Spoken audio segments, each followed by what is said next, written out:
Komandos žaidėjas Gato.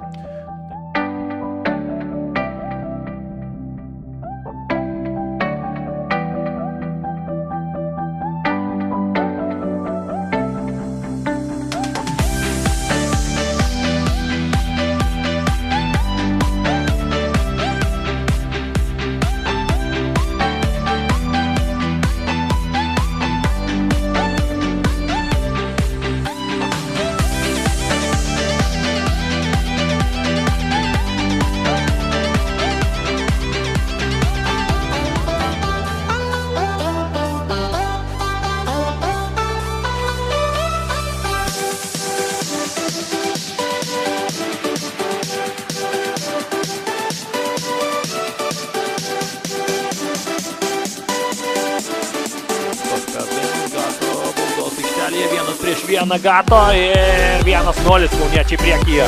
Puikiai viską atlieka meksikietis, visiškai vienas, galima sakyti, sudrasko priešininkų gynybą. Aišku, ten buvo ir šioks toks sėkmės faktorius, ir jie tokie rikošėtai, tačiau jis tikrai gražus, Gato gyventų situacijos nugalėtojas.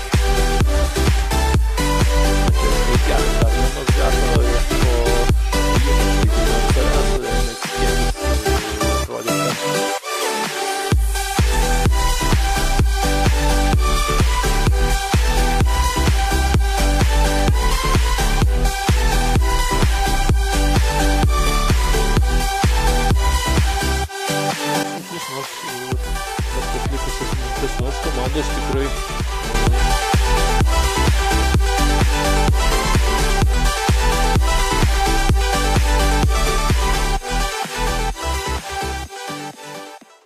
it was kind of hard game. We knew we would play against Panavagis, hard team. They're second, third position, I think.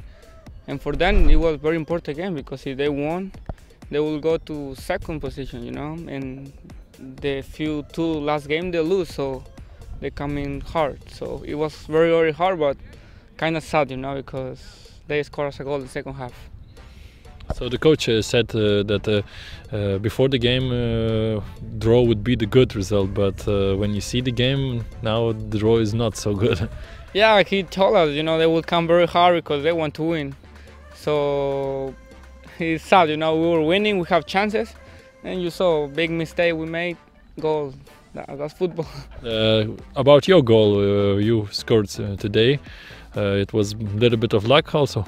Yeah, it was kind of luck. The ball stay here, so you know, I'm just, if I had the opportunity and I can score, of course I will score. You know, it doesn't matter if I score me or another teammates. You know, I just want the team to win somehow. And a lot of players who have injured, some come back after that, and another injury. It is hard to adjust to new players and to rotate all the players. And how for you? Yeah, for me it's very hard because injuries players come 1 week and after they get injured again and new players come in, so we never go with the same start lineup. It's quite hard with that, so but we have to deal with that.